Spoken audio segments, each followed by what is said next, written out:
Welcome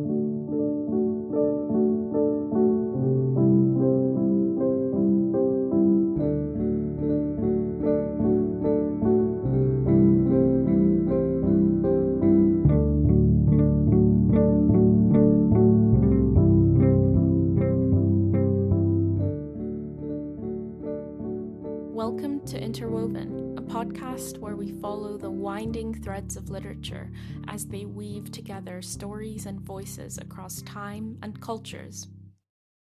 Hi everyone, welcome back to Interwoven. This week I'm joined by Shazia Jagot, who's a really exciting guest we've got on this week. She's a senior lecturer in medieval and global literature at the University of York. Her work specialises in the intellectual, literary and cultural transmissions between the Islamic world and late medieval England.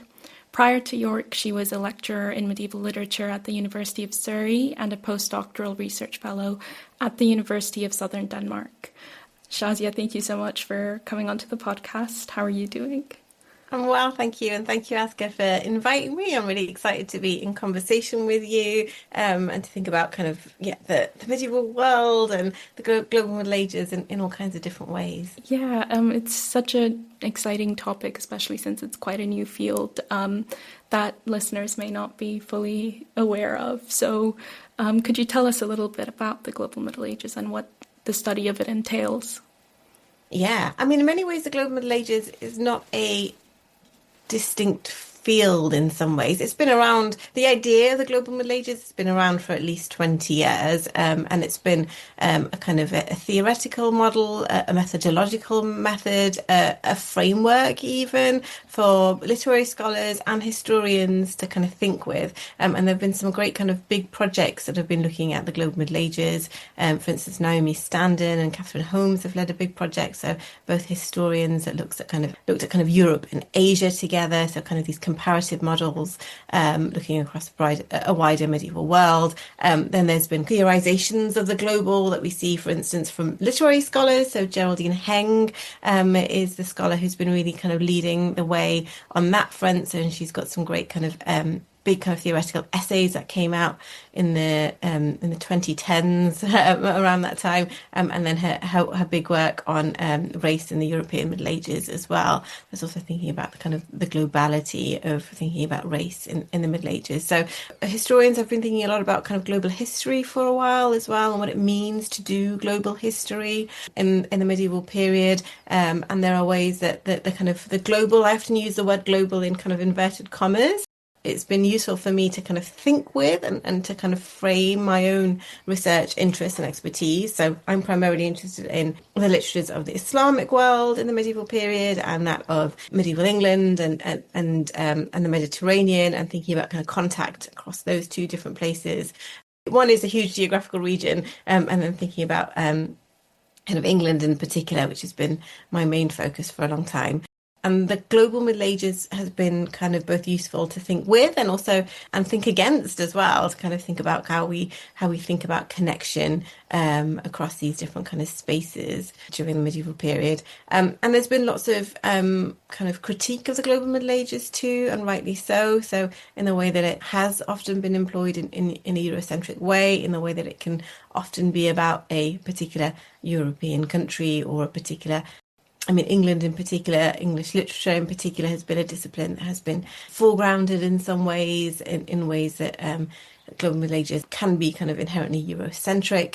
And there's been some really thought-provoking, interesting work by scholars thinking about critiquing the global Middle Ages, thinking about what it actually means to do work, how we actually bring experts together from different disciplines in medieval studies, which is such a huge field in itself, and the medieval itself is a term that is riddled with all kinds of other challenges, right? In the way that the medieval itself, the way that we think about the Middle Ages itself, is already inherently Eurocentric in terms of chronology and periodisation.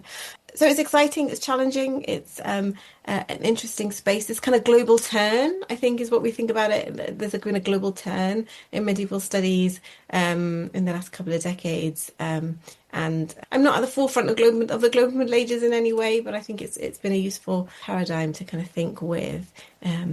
Yeah. You mentioned picking up on specific terminology that's used within the global Middle Ages and critiquing it or kind of judging how far it's useful. And you mentioned in conversation with Alexandra Kingston Rees that this type of scholarship isn't necessarily comparative, nor is it strictly within the bounds of English literature as we may see it. So what frameworks do you use to conceptualize these moments of cross-cultural contact? And do terms like influence risk being simplistic or one-sided? Yeah, such a great question. Those questions that I've been grappling with for a really long time. So my own my own background, I did an English literature degree at UK University. So I did a very traditional English literature degree. And then I went away and did graduate studies in the study of the medieval Islamic world. And then I kind of brought the two together in my own PhD. And for a long time, I've been thinking and grappling with this kind of ways of thinking about kind of frameworks, because the question of influence is something that I've been spending a lot of time thinking about, because there are certain ways that we can think about one thing influencing another in literature. So there are ways that we can find very direct links between texts. So we know that, for instance, we know that Chaucer was reading Boccaccio, right? And we see that as an influence in his work. We see that as a direct source in the way that he's using Boccaccio in The Knight's Tale or in Troilus and Cressida. So, there is a whole history around what we call sources and analogues, for instance, in Chaucer's scholarship, in other ways that we kind of trace genealogies of comparable texts and these kind of influences. And the work that I do, I'm looking at texts, and not just literary texts, but also intellectual texts. So I work in intellectual history as well, that we know had a quote unquote influence on poetry, but might not have a direct source, right? So it might not be that we can say Chaucer was exactly reading a philosophical treatise by Ibn Rushd, so Averroes, who's a big philosopher of the medieval period. But we can certainly discern traces of that work in in Chaucer's poetry. So how do we then conceptualize that kind of relationship, where there isn't a particular kind of direct textual source that we can point to as hard evidence? That's one of the big kind of questions that I've been grappling with for a long time, and influence is something that is really kind of wrapped up in those questions of movement and those questions of really unidirectional movement, right? Something that's moving really from the Islamic world into England and into kind of Europe more kind of broadly. But influence itself is also kind of Eurocentric in the way that it's employed. It's appropriative in the way that it's employed as well. So it's about one region or one space or one place kind of gobbling up the other thing that's coming its way. So kind of grappling with the kind of Eurocentrism inherent within ideas of influence. But often when you're talking about, when you're trying to trace these often kind of direct but also kind of diffuse lines of transmission from a text that's coming from a non-European language, so something that's coming from Arabic, for instance, although in many ways I also argue that Arabic is a language of Europe. It is a language of Europe in the Middle Ages. It is, I would also say, a language of England in many ways as well. It's one of the languages that is in England from at least the 12th century onwards. And when we come to thinking about those lines that are coming, those kind of lines of contact or influence that are coming from Arabic into English literature, often the case for hard evidence is required, or doubly required, from the scholar to try and prove that there was a kind of influence. So some of the ways that I'm thinking about these kind of not even cross-cultural influences, but unidirectional forms of movement, is also tied up with how kind of critical scholarship and critical reception has been thinking about influence or sources and analogues, and how we kind of break those things down, how we destabilize them a little bit, how we look towards things like decolonial frameworks in order for us to kind of think about how one text is present in another text, or one way of thinking might be present in another text when that text or that way of thinking comes from outside of Western Europe. Does that make some sense? Is that a kind of convoluted way of saying that I'm still thinking about frameworks, but these are the kinds of questions that I'm constantly asking, and constantly trying to kind of work. I'm constantly working within frameworks, and I'm also trying to kind of destabilize a little bit too. Yeah, what you said about movement was really interesting, because it reminded me of Ayush Lazakani's work with the avian framework and that idea of like almost being a bird moving through regions. And it also like reminded me of Harold Bloom and his theory of influence, which is very much kind of, it's received a lot of pushback, but I really like that image of it being pottery that's been I guess, spun and changed across time. But I recently found out that a ring with the name Allah inscribed on it was discovered in Sweden, and it traces back to the 9th century, which I think is really cool. So I was wondering how far material or visual evidence allows us to see that kind of unidirectional movement that you mentioned. Yeah. And in many ways, material culture also allows us to see other forms of kind of cross-cultural contact in different regions, right? So, and material culture is actually so generative and so productive and so useful and valuable. And I'm always looking at the work of art historians, because I think art historians are doing some really great work in that field, in thinking and also having us kind of think conceptually about how we think about cross-cultural movements. So Finbar Barry Flood, for instance, who's an Islamic art historian, has this great way of thinking about objects as being kind of micro-histories and thinking about them within kind of global micro-histories too. And the object as archive as well, which is something that I'm also really interested in. So thinking about how you can kind of unpack an object and what that might tell you about its own kind of history, but then maybe the history of its particular technology or its particular color or its particular usage, right? Which is why it's kind of moving from place to place. I'm really interested in astrolabes, really, at the moment. This is the kind of object that is endlessly fascinating to me. So if you don't know what an astrolabe is a handheld device that allows you to do all kinds of different astronomical and a couple of astrological functions in the Middle Ages, including things like finding out the length of a shadow or the position of the sun and the moon in the skies, the position of stars and different constellations. But they also kind of are these little micro histories in themselves, these astrolabes. So I've been working a lot with Chaucer's treatise on the astrolabe, but also thinking, which is his kind of main prose scientific text on this instrument, but also thinking about the object itself. And I've done a little bit of work actually on a deconstructed, exploded astrolabe that was produced by a British Muslim artist called Sarah Chowdhury just in the last kind of 5 or 6 years. It was a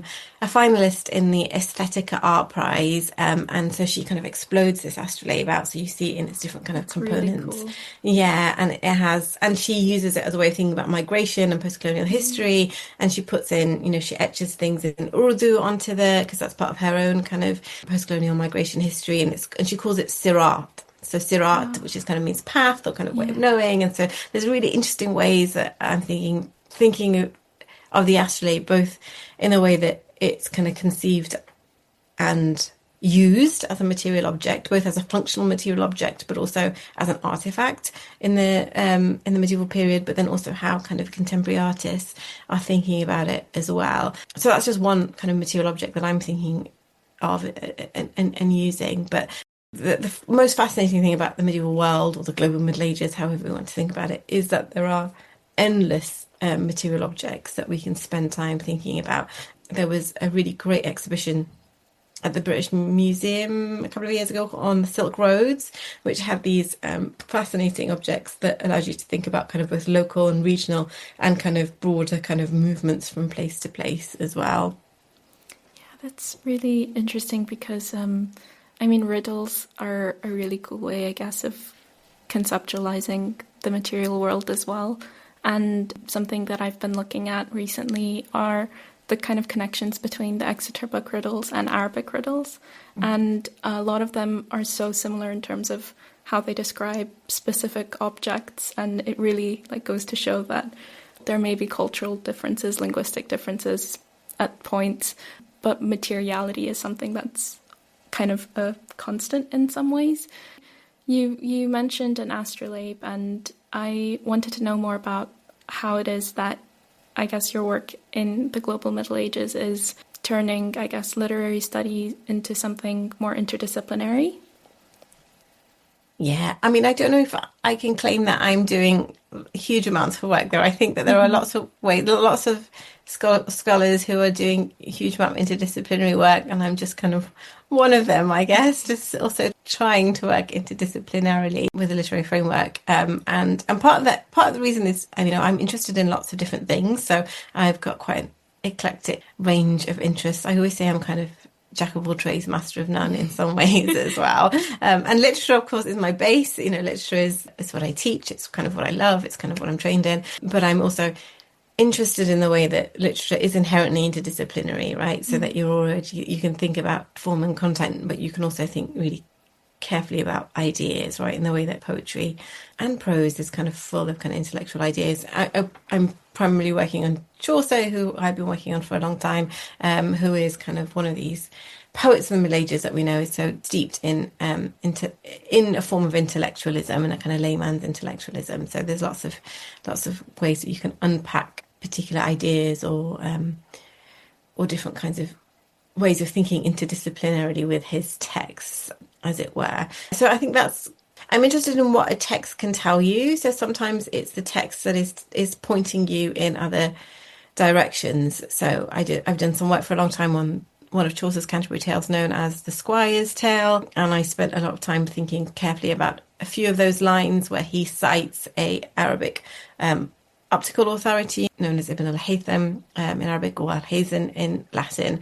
And those lines and it's all about kind of magic mirrors. That's kind of what kind of exploded out for me, a way of thinking about kind of mirrors, right? And thinking about optics in the Middle Ages. So, and sometimes it's the text that is leading you to another subject, right? And making you think about another discipline, as it were, outside of that kind of poetry. But it also means that the work that I do is quite slow because it takes me a long time to actually learn about another subject. So I've spent a lot of time learning about optics, and I've spent a lot of time trying to learn about kind of medieval astronomy or medieval mathematics or medieval medicine. So, these are all subjects in their own right. They've all kind of got their own histories, they've got their own scholarship. And it's really thinking about, well, what can I as a literary scholar learn from these other disciplines and other kind of critical material around these disciplines, and then what is a literature doing that is kind of interesting or raising particular kind of interesting questions about optics or medicine, or it's about thinking about those two kind of things hand in hand. Yeah, I think I veered off your question a bit, Aska. Sorry. No, Yeah. no, no. That's completely okay. You mentioned like what texts can tell us within themselves, and I think that the global Middle Ages is something that I've been thinking about in relation to romances and medieval romances, because they explicitly look at an encounter between the Christian and Islamic worlds, especially within conversion narratives. So how would you say you approach something like literary transmission differently to when a narrative within itself kind of makes it clear or almost gives it to you in a way? Yeah. Oh, that's a really interesting question. I think so.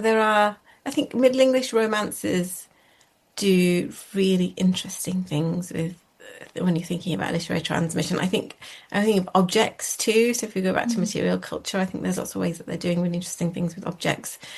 The way that silk might appear, for instance, other ways that materiality appears in romances across the Romance tradition, I think too. So the chanson de geste too. So the French tradition also does really interesting things with objects. And there's a great scholar called Shirin Khan Mohammadi who's doing some great work on thinking about objects and the way those objects are connected to the Islamic world in medieval romances. So I think in some ways there are lots of things that are tied up together, right? So that the form of a particular or the genre of a particular text is also important for us to kind of pay attention to. So Middle English romances are doing medieval romances work within particular it's a particular genre, it uses particular motifs, it uses particular kind of tropes, and the conversion narrative, for instance, is one of those, right, that we often see over and over again in different Middle English romances, and that the figure of the Saracen, quote unquote, is also this reoccurring figure who at times is explicitly a Muslim, at times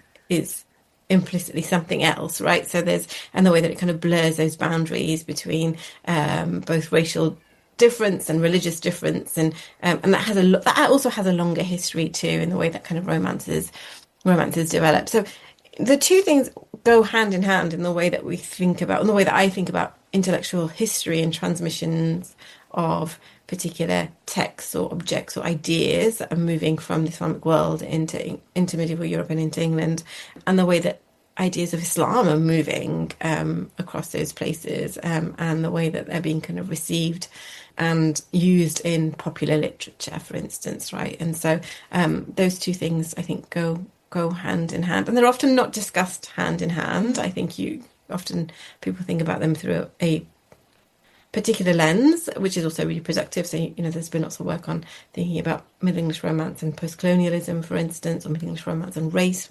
recently. But we know the two things kind of go hand in hand in lots of ways too, right? At least I do anyway, that you can't divorce one from the other.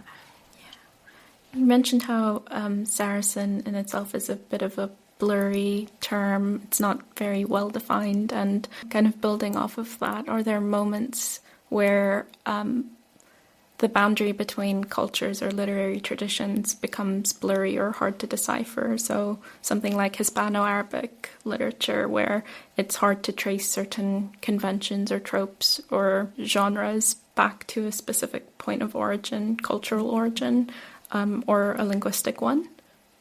I think all the time in lots of ways. And I think that, in lots of ways, origin studies are kind of obsolete. It was a topic, and a contentious topic in lots of ways too, of philologists for a long time, but the kind of age of philologists is also kind of dwindling right now in the way that, in our kind of current academic climate, as it were. But this kind of search for the origin of a particular new kind of expression of a literary motif, right? And kind of thinking about kind of where that kind of comes from. And there was lots of debate in the 20th century around the origins of the love lyric, for instance, which is kind of where we get this and Hispano-Arabic strophic poetry, which is a really fascinating debate in itself. And we had people who were working in Hebrew and Arabic and Latin, kind of thinking about the logical debates. And there was lots of blurring of boundaries in those debates. There are lots of specific ways where you can trace words and their origins, and they can tell you some really, really interesting things about how the vernacular is being used in a particular space, or the way that we can think about how Romance and Arabic were working together in regions across the Iberian Peninsula, so that it raises really interesting questions about cultural forms and language and language use, I think. But that kind of searching for the origin of some, it's no longer productive, right? It's kind of so tied up with ways that we think about nationalistic literatures too, and the way that why do you want to search for an origin? What does it tell us? When actually thinking about those questions of contact, maybe, and questions of those moments of contact and exchange are perhaps more fruitful for us. And then they don't necessarily always have to be positive either. We often think about contact as being purely positive, but it's not always positive, right? So, and what kind of what's tied up in that. So I think there are lots of boundaries that are being kind of blurred. And I think that blurring is where we ask the most interesting questions, or can give rise to the most interesting questions. Yeah. And that, I guess, blurriness also contributes to what you said about resisting that nationalistic direction of something like philology and a return to specific origin. And how does your study of the global Middle Ages kind of decenter that, or move or change our perception of what it means to be a medievalist or to study the medieval? Yeah. So I wouldn't think of myself as somebody who does study of the global Middle Ages in some ways. I think I'm just a participant in ways of thinking about different geographies in the Middle Ages in some ways. I'd like to think that my work is allowing us to ask different questions of English literature in lots of ways, in the way that we think about medieval English literature. I think that there are, who calls themselves a medievalist and where. I mean, there are bigger questions, and that's also around kind of disciplinary training, and where you're being trained, in what region of the world you're also being trained in, and those kind of lineages that are tied up with your training as well. And also goes back to kind of what is the medieval itself as a period, and we can get kind of bogged down in those questions and go round and round and round in circles, thinking about that and never really kind of coming up with any answers. But there's been lots of really interesting scholarship from people who work in all kinds of different, what's called in the US anyway, kind of area studies. So people who work on the Islamic world, people who work on, the Arabic Islamic world, people who work on Persian world, people who work on the literatures of East Asia, who are thinking about what it means to be kind of global medieval, or what it means to be medieval. We cannot map on the same chronologies and periodizations across these different places, right? And that the medieval in itself is also kind of inherently kind of Eurocentric in those ways. So in that, for a long time, I didn't think of myself as a medievalist when I was doing my PhD. I didn't really understand it as a term, really. I never really set out to become a medievalist. I was just interested in a particular topic, and I was interested in the kind of questions it was raising, and that brought me to where I am. Yeah. In one of your articles, Defamiliarizing Romance, the Arabic Sira and the English Literary Classroom, it's an article that me and my friends really enjoyed reading because we had a paper on Arabic romance, and it was something that we were discussing, and a lot of my friends raised the idea that there's sometimes a bit of a hesitance to encounter non-Western or non-English narratives because we don't want to risk being simplistic or anachronistic or even inadvertently Orientalist in writing about non-Western literature. And what are some of the problems as well as the opportunities that translation can pose for scholars but also students? Yeah, well, I'm really appreciative that you read the article and that it kind of raised debates, and I think that's really wonderful to hear. And for a long time, I've been teaching a module at the University of York called Medieval Arabic and Persian Global Narratives, again in kind of quote marks, and it's a module that's for second year students, so students who are taking a degree in English and related literature, which is what it's called at York, and who are, like you, encountering these texts for the very first time. So it's the very first time that they're reading anything. And we read things in translation, but we also do a little bit of Arabic language work alongside that. And we think a lot about what it means to read in translation as well. So sometimes we read extracts from two different translations of something, and I ask them to think a little bit about kind of, well, what kind of differences can we see in these translations? We do a little bit of work around how the translator themselves might be setting themselves up, in introductions to translations. They might tell you something a little bit about their translation process as well. So there's always this kind of being mindful of the fact that we are reading in translation, and that every translation has a particular kind of approach that's been kind of taken to it. This sense that you're already feeling a little apprehensive in some ways is already a good sign, because it already means that you're not kind of going to go kind of gung-ho into it and kind of be, and I'm sure you wouldn't just be automatically Orientalist, but that you kind of go in with a sensitivity, right, that you're reading something that's new and that's something different. But that doesn't necessarily have to be, we read new and different things all the time in lots of different ways, right, that it doesn't necessarily have to be a problem, right, in that way. And I think reading critical material by scholars who are experts in that particular text or in that particular field really gives you the kind of tools to be able to start thinking about that text in a critical manner, right? In the same way that you would do with a text from medieval England, right? You might have gone through your whole school education. I mean, I certainly did. I went through my whole school education. I came to university and I read Chaucer for the very first time at university. I read Beowulf for the very first time at university. And so that is also a completely new and different space. I was learning Old English and I didn't know what Old English was. So, there is already, you're already reading new and kind of different things. It's just that this is the context is different, right? So that, the context might not be as familiar. It might take you a bit longer to find the scholarship that you need to find related to that particular text. So I think that I'd like to think of it as that there being more opportunities, and that the challenges are productive challenges. They're challenges that are kind of generative, and that they are allowing you to broaden your horizons in lots of ways. And especially if you're already approaching it with that kind of sensitivity to it as well. So I think I think, yeah, reading critical material is always helpful. So, and there are so many great resources. There's a great dictionary of Arabic literary terms, for instance, and I often point my students to that so they can look at, we look at terms, we look at genre, different terms of genres. I give them lots of kind of explanations on different forms. What is a ghazal, for instance, or a qasida, what is a sira itself, for you to then start to feel like, okay, I've got a little grasp on a form here. And as literary scholars, these are all things that you're already aware of and already comfortable with, right? You can already think about genre, you can think about form, you can think about verse, right? You're just learning a new set of terminology and a new series of tools, I guess, to help you navigate that.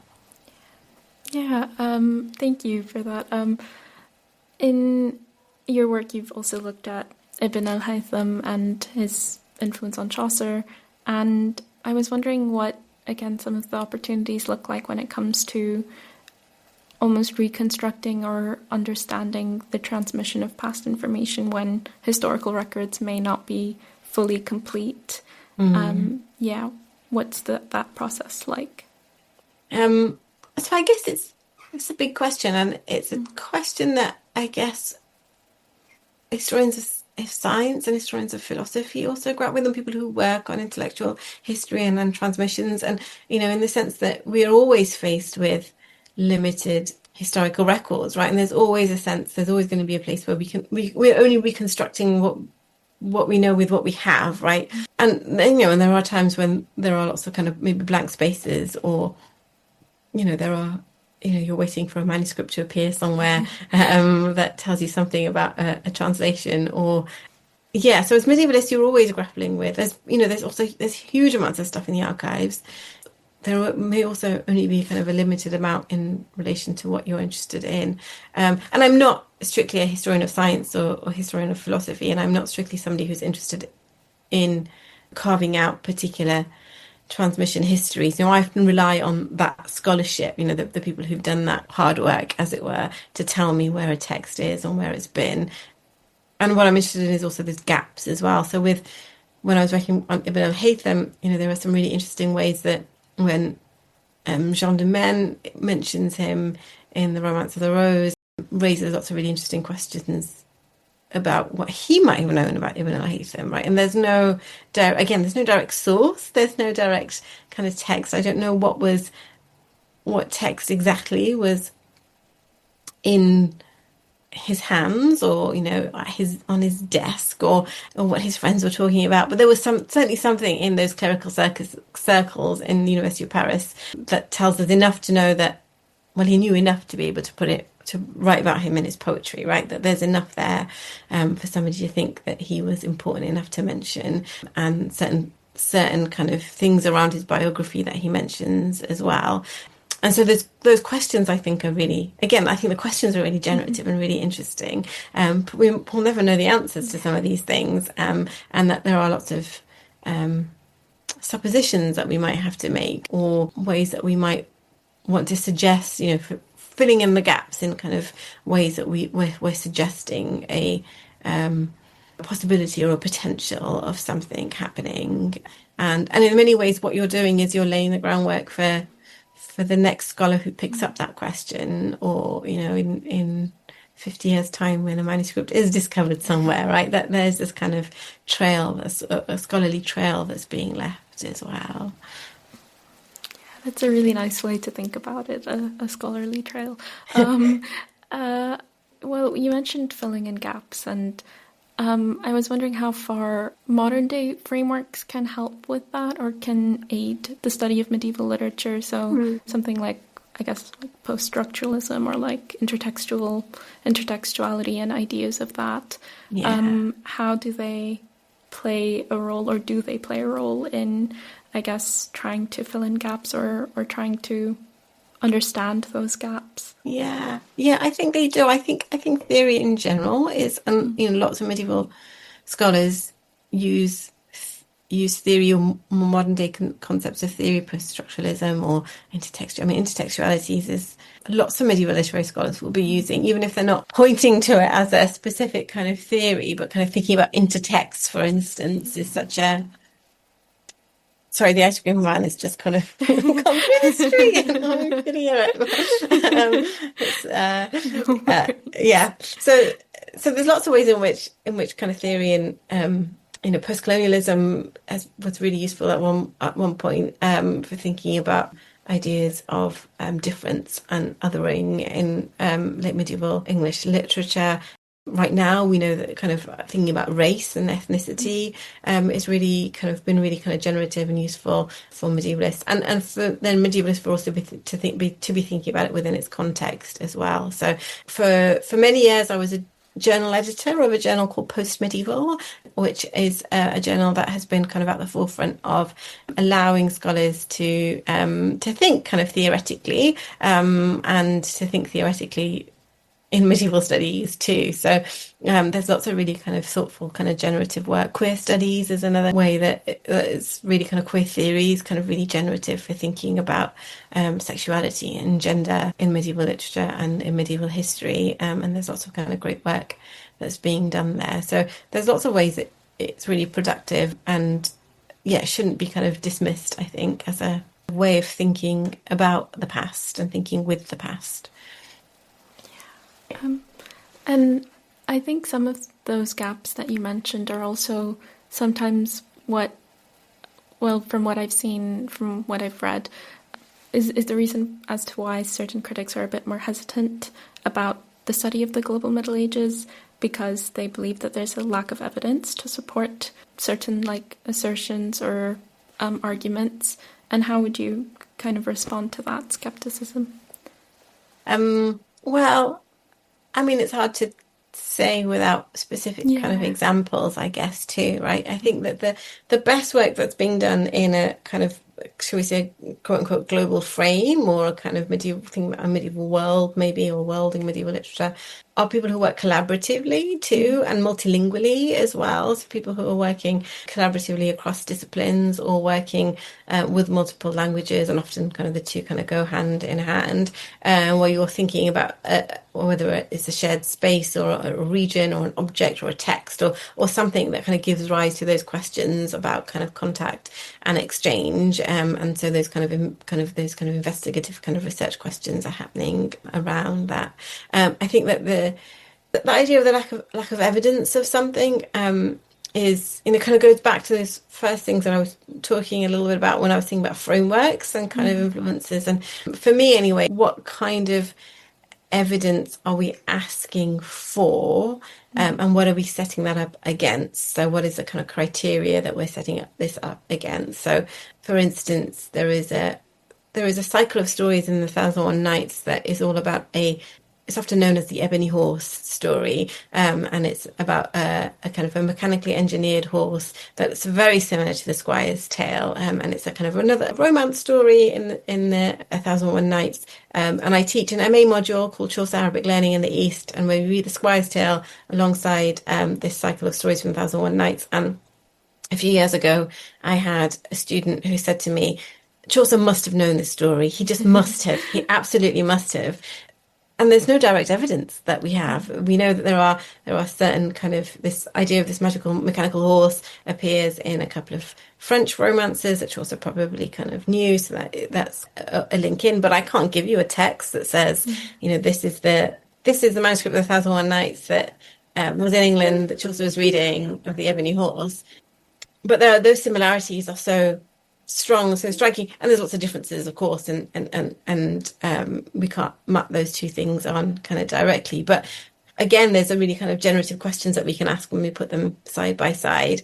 And I think that framework which is both comparative and connected. So those two kind of nodes that I'm always kind of pushing and putting against. It's those questions that we can ask, right? And that sometimes when we're thinking about, for instance, transmission histories of literary texts in particular, we can't always point to direct evidence because often it might not be there. But there are other ways that it might be in the air. It might be through an oral transmission. That the text is telling us, well, something was there, right? Even if we can't kind of point to it. It's our job, I think, to ask those questions as to what could that be, and to not outrightly dismiss it because it doesn't fit within our model of a particular source or a particular kind of evidence, which again I think is Eurocentric in its framing as well. Yeah, so that, I guess that would be my long-winded answer to a skeptic, but it depends, right? You are right to be skeptical of the quote-unquote global Middle Ages in many ways. There's lots of critique around the global Middle Ages in lots of ways. You can be skeptical about a person's methodology in the way that they're going about a research question or a research project. Yeah, I mean, those are all valid things, but they're also valid ways in which they're being kind of used and produced and theorized as well. Sorry, I'm talking in the abstract, but I was trying to think in the abstract there too. Yeah. No worries. In Defamiliarizing Romance, the article we were discussing earlier, you described how the Seer of Saif fictionalizes a Yemeni king by presenting him as a proto-Muslim, despite being set in a pre-Islamic past, and that kind of reminded me of Beowulf, where you also have the reception of a pagan past that's being sort of distorted or changed under a Christian lens. And it made me think about it, like how historical narratives seem to be contextualized and brought into conversation with the present moment of their creation. And so are there other moments in Arabic or Islamic literature where that element of almost anachronistic creation occurs, even within that historical period? So the Sirah, as a kind of the popular Sirah, the Sirah Sha'biyya, these kind of quote unquote kind of chivalric kind of romances, however we want to think about it in English terms, is full of that. So a lot of the heroes, there's one that has a heroine, so it's known as That al-Himma. It's been translated into English as a nice condensed version of it called The Tales of Princess Fatima, the kind of warrior woman, in a Penguin translation. But the Sirah usually play around with that kind of historical anachronism around its central protagonist and the hero. So Saif and the Yazan is one kind of example of that. The Sirat Anta is another one, which is kind of also quite close to Beowulf. I think the closest to Beowulf in terms of its chronology of production, that plays around with the historical chronology in that way. So the Sirah as a kind of genre are kind of full of that, yeah. I mean, that also kind of reminds me of Hadith by Riyadh, where there's also, I think, there's moments of almost anachronism in that text too. And I think the term anachronism is also interesting because I think it's something that, again, me and a friend, Ella, were discussing. We often view anachronism as modern day, like scholars or readers imposing modern frameworks onto something that shouldn't receive it. But then you have moments like this where anachronism, or how we perceive anachronism to be, has been happening from like that historical moment. And so this is a bit of a long-winded way of asking this, but how would you, I guess, see anachronism as fruitful in today's world?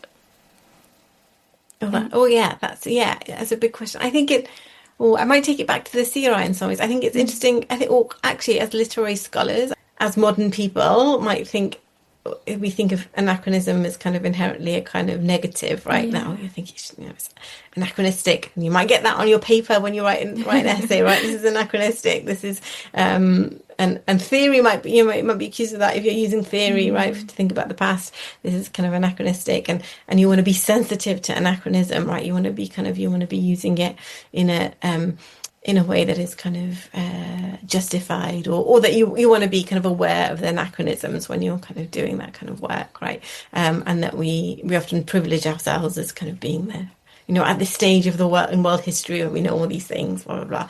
And yet when we're looking at something like the Sirah, there's a way that anachronism is, in a fictional way, is really fruitful. It's really kind of productive. It's allowing a poet or a series of poets or a writer or a series of writers to play around with historical frameworks and chronologies in a way that the audience is also kind of receptive to, right? That they kind of that an audience would understand that this figure is a figure who lived in a pre-Islamic past with Saif, for instance, but yet there are all these kind of markers of a burgeoning Islamic religion, the way that he's also connected to the Prophet Muhammad in lots of different ways, right? And so there's a really kind of interesting, self-consciously kind of fictional fictionalizing of this anachronism that is really fruitful for this for this genre of writing.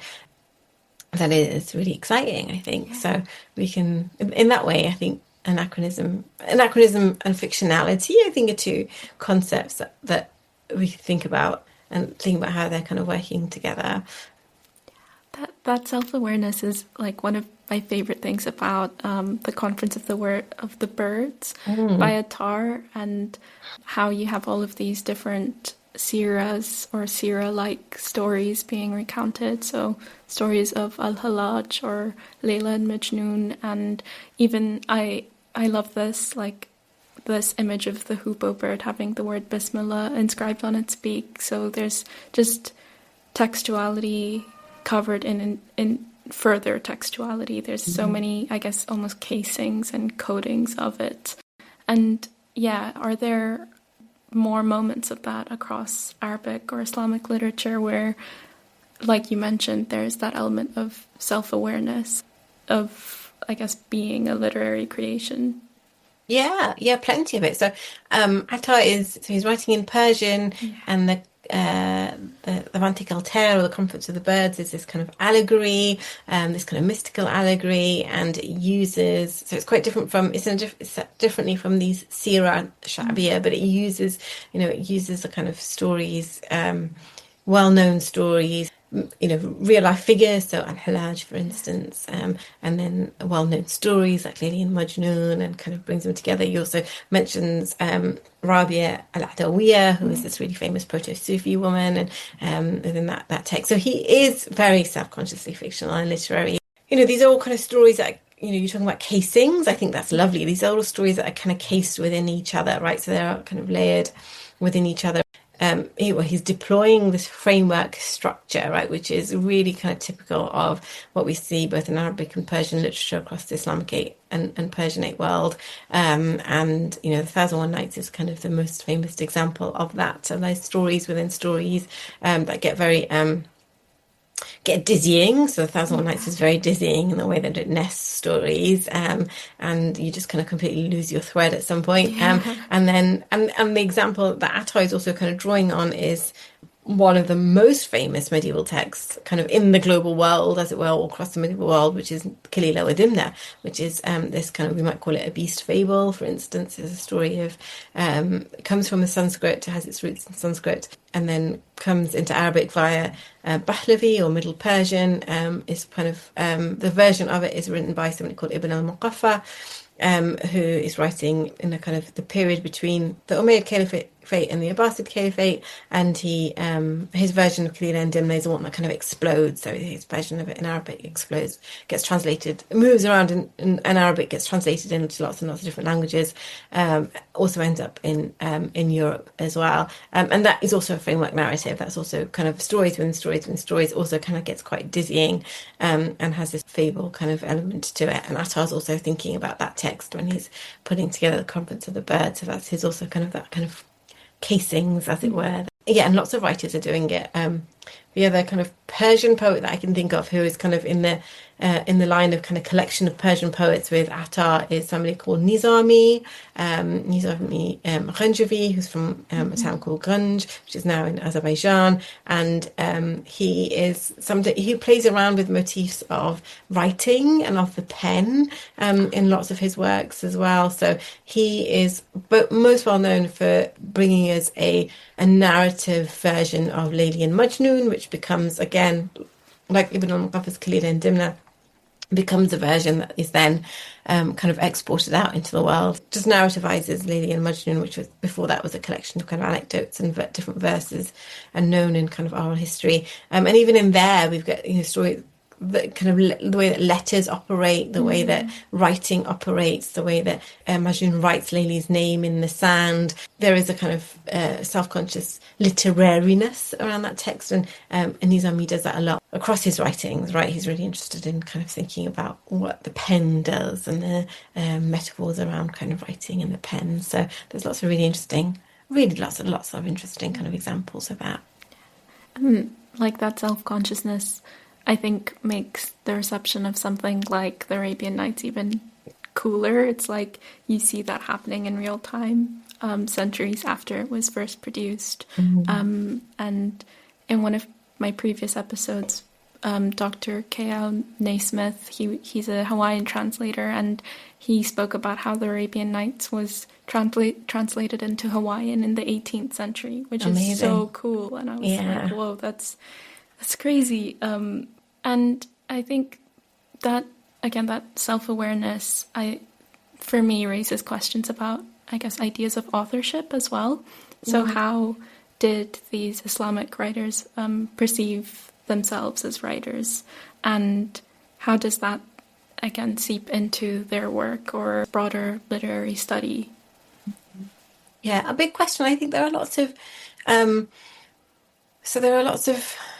writers in Arabic and Persian who conceive of themselves as writers. So, Attar at the end of the Conference of the Birds has this lovely epilogue where he's talking about himself, right? And the first line of that epilogue is about Attar with his sweet scent or something like that. He's kind of playing around with this kind of the word Attar as well. So there are ways in which they are kind of thinking about themselves as authors. Ibn al-Muqaffa has a whole kind of preface at the beginning of Khalil and Dimna where he's giving you direction as to how you should read this text, right? So he's writing within a particular genre known as adab, and he's kind of setting out what you should learn from this text, how you should learn from this text, almost like a kind of pedagogical framework. So there are ways in which there are particular authors who are thinking about their authorial presence, I guess, in their texts in that way. And then there are lots of texts where we don't really know who the author is. So The 1001 Nights, for instance, no named author.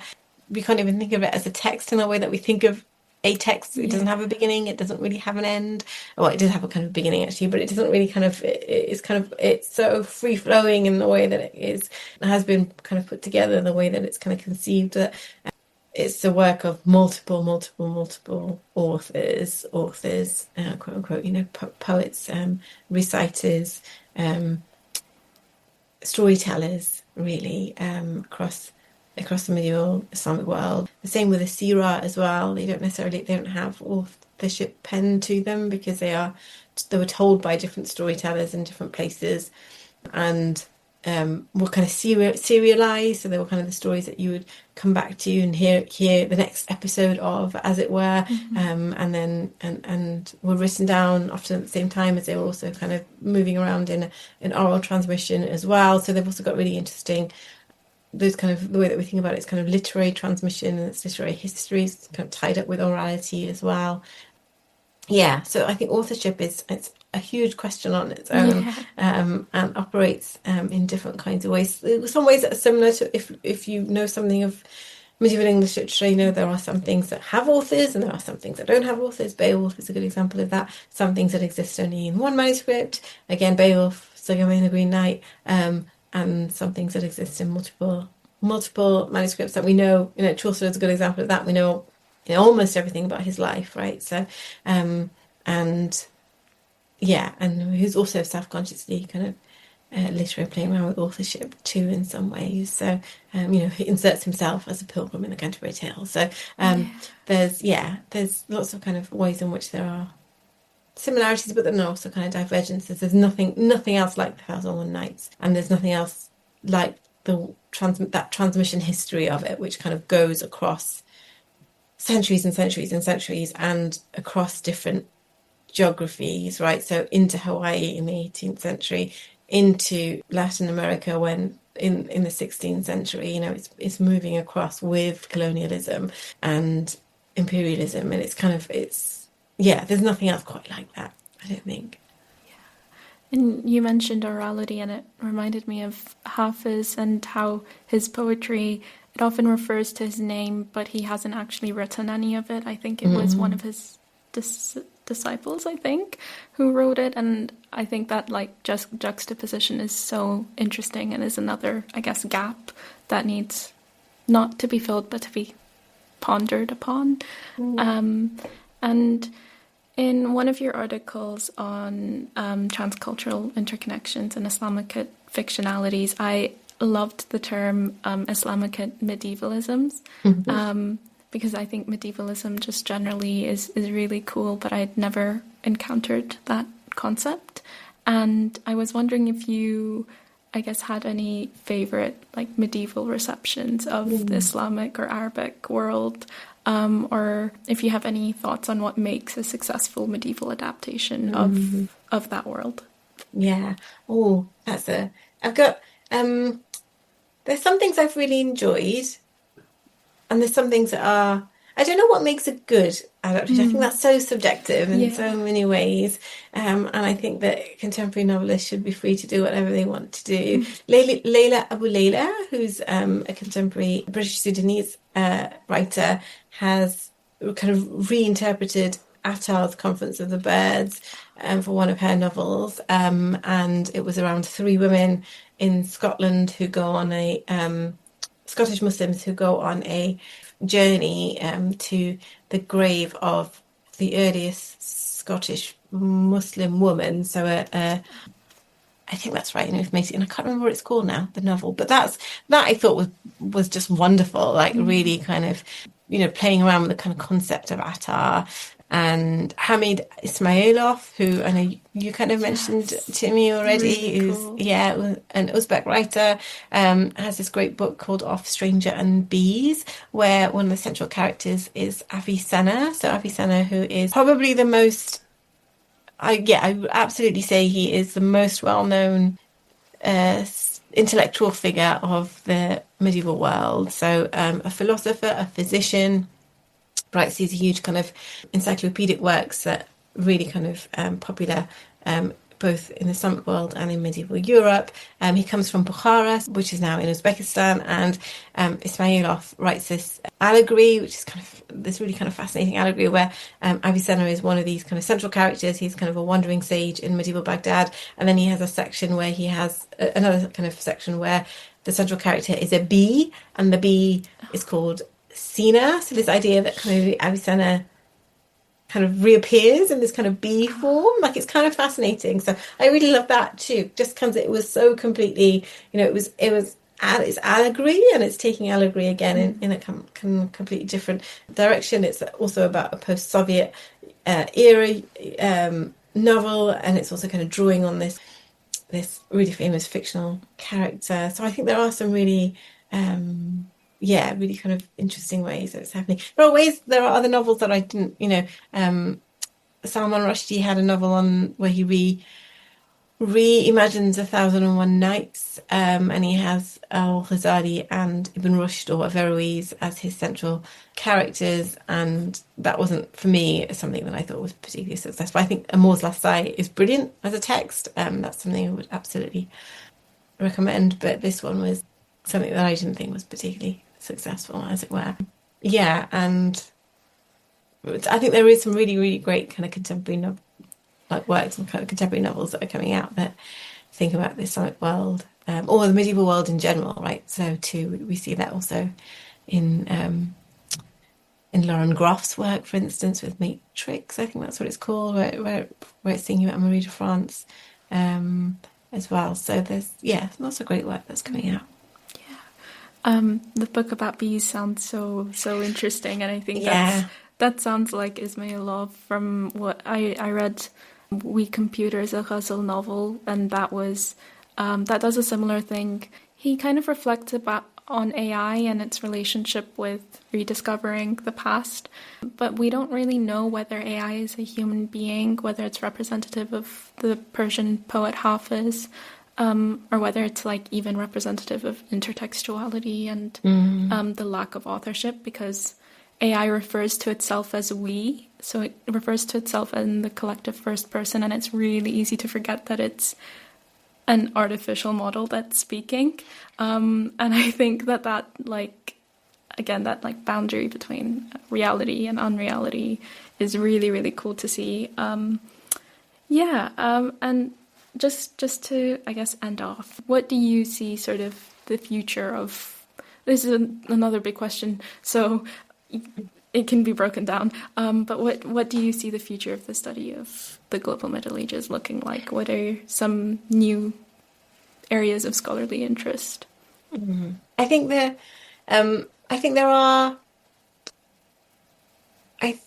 So the work that is being done that is kind of really comparative and collaborative. So I think there's some really interesting kind of comparative and collaborative work that is happening in kind of big projects. And obviously right now I can't think of any, but so I think that the kind of this, I think the most kind of generative future of whatever might we call, again, quote unquote, the global Middle Ages is when people are working kind of collaboratively, where there are kind of scholars from different, who are working in different fields and expertise, and who are kind of coming together to think about whether or not you're thinking kind of comparatively, or around a particular kind of thinking comparative across a big kind of topic or question, or whether or not you're thinking about a particular space or region where you're thinking about kind of particular kind of connections. And I think that's probably what I hope to be the most kind of generative kind of work that is coming out of whatever we think of as the kind of global Middle Ages. And I hope I kind of move away from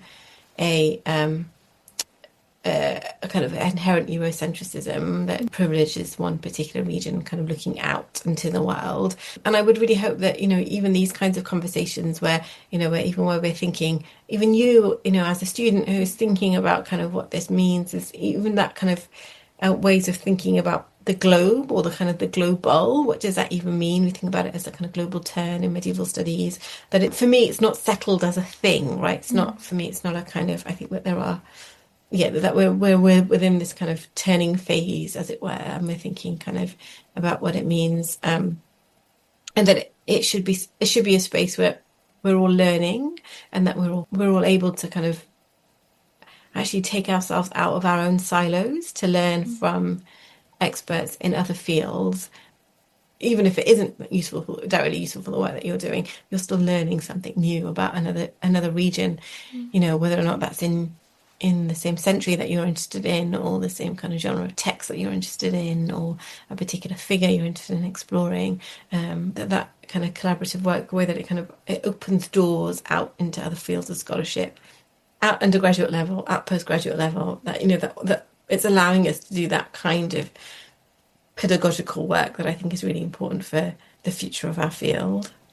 Yeah, I'd completely agree. And I just wanted to thank you once again for taking out the time to speak with us.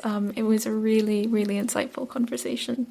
Oh, thank you. Well, thank you. Thank you for inviting me. It's been a pleasure. Thank you for your great questions. Oh, no worries. It's been wonderful. Thanks. Brilliant. Bye-bye. Bye. Thanks so much for tuning in this week. Join me in the next episode of Interwoven as we continue unraveling the winding threads of